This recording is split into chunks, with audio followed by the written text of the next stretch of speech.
होतो, पापाकडे मला घेऊन जातो, देवापासून माझी ताटातूट करतो। पहिलं युद्ध माझं त्याच्या बरोबर आहे। मला देवाकडे कशासाठी यायचं आहे तर पापापासून माझी सुटका झाली पाहिजे। जे माझं शरीर, जे माझा देह मला पापाकडे घेऊन जातो, देवाच्या विरुद्ध मला वागण्यास तो घेऊन जातो। त्या देहाच्या विरुद्ध हे माझं पहिलं युद्ध आहे। म्हणा सगळेजण आमेन, जोराने म्हणा सगळेजण आमेन। या विरुद्ध परमेश्वर आम्हाला फर्स्ट गोष्ट आहे लढायला शिकवतो। तुम्हाला मला कोण सोडवणार पापापासून? कसं लढणार तुम्ही पापाबरोबर सांगा? जग कसं लढतं बघा, रोज तुम्ही टीव्हीला पेपरला बघा काय काय चाललेलं आहे। त्यांना पापावरती विजय मिळवता येत नाही आणि विजय मिळवता पण येणार नाही।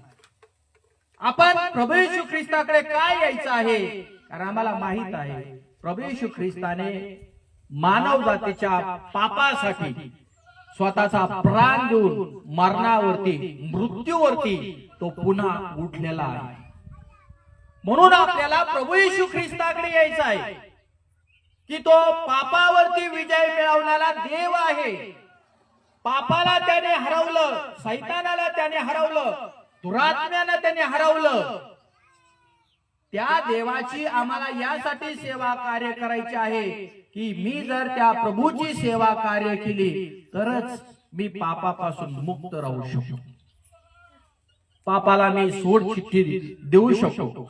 पापापासून मला आजाद होण्याचा एकच मार्ग आहे प्रभू येशू ख्रिस्ताच्या आश्रयाला येणं, प्रभू येशू ख्रिस्तावरती विश्वास ठेवणं, प्रभू येशू ख्रिस्ताचं प्रवचन ऐकणं, वचन ऐकणं, आणि ते वचनच मला वाईटापासून माझं संरक्षण करू शकतं, मला सोडू शकतं, मला मुक्त करू शकतं।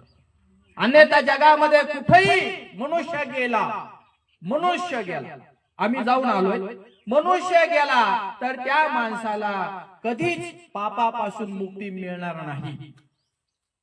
तो कोणाची सेवा कार्य करू आणि कितीही झटून सेवा कार्य करू, अजून तो पापामध्ये गडगडणार म्हणजे जाणार, अजून डुबणार, पण त्याच्यातून तो बाहेर निघणार नाही। पण आपल्याला असा परमेश्वर हवा आहे, मानव जातीला असा देव हवा आहे जो तुम्हाला आणि मला ह्या पापाबरोबर युद्ध करण्यासाठी सामर्थ्य देतो। म्हणा सगळेजण आमेन। पापाबरोबर युद्ध करण्यासाठी तुम्हाला आणि मला शक्ती देतो।